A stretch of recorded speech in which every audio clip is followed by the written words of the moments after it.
All presidents deal with secret codes, mostly for their own safety. Turns out, former President Jimmy Carter also had a secret code that he shared only with his wife Rosalynn, and the story behind it is pretty heartwarming. Jimmy Carter might very well be the most genteel and well-mannered president to hold the office. No matter that he lost his second-term election against Ronald Reagan back in 1981, this arguably afforded him the opportunity to do much better humanitarian good than he could have as president. In fact, he thinks as much himself, as he said during a 2015 press conference. President Carter won the Nobel Peace Prize in 2002, almost single-handedly eliminated diseases like guinea worm through the Carter Center, and gave the craft beer scene a huge boost thanks to legalizing home brewing in 1978.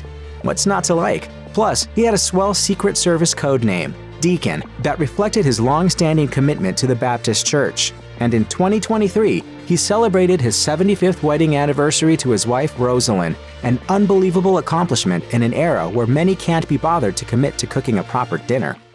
Life with Jimmy Carter has been an adventure. Sadly, she died later that year on November 19th after a brief time in hospice care at the age of 96.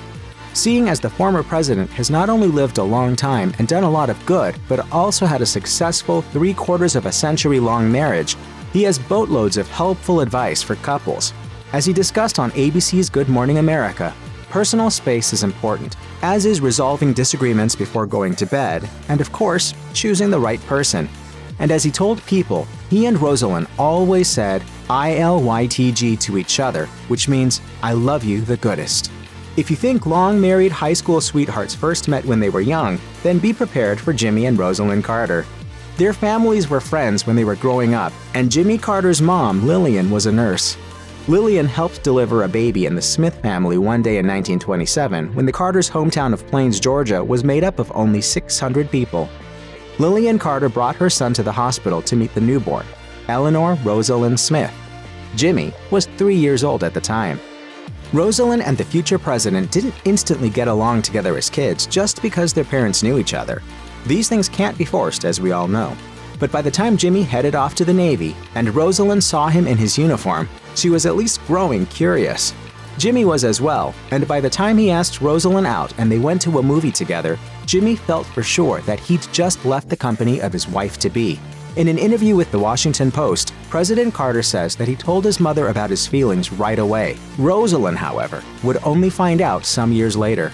Jimmy and Rosalynn maintained a long-distance relationship while Jimmy was in the U.S. Navy. This is when they began a tradition that would last their entire life, finishing their correspondences with ILYTG. As soon as Jimmy got back from the Navy, he and Rosalynn got married. While ILYTG came into habitual use in their lives, neither one of them made up the acronym. That honor goes back to the woman who helped deliver Rosalynn, Jimmy Carter's mom. Jimmy told People that she and Jimmy Carter's father, James Earl Carter Sr., were the first to coin the term. They used it in their everyday lives with each other, and Jimmy, perhaps sensing his eventual marriage to Rosalynn, slipped it into his and Rosalynn's correspondences in imitation of his parents. He even once had the acronym engraved into a compact for his late wife, which is now displayed at the Jimmy Carter Presidential Library and Museum in Atlanta. Later, his 4 children picked up the ILYTG baton, using it in communication with their mother and father.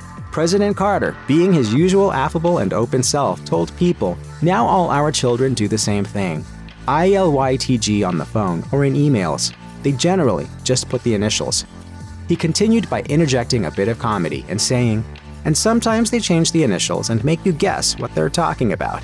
We can only guess about alternative acronyms, but either way you cut it, the whole thing sounds just as wholesome as Jimmy and Rosalynn Carter themselves.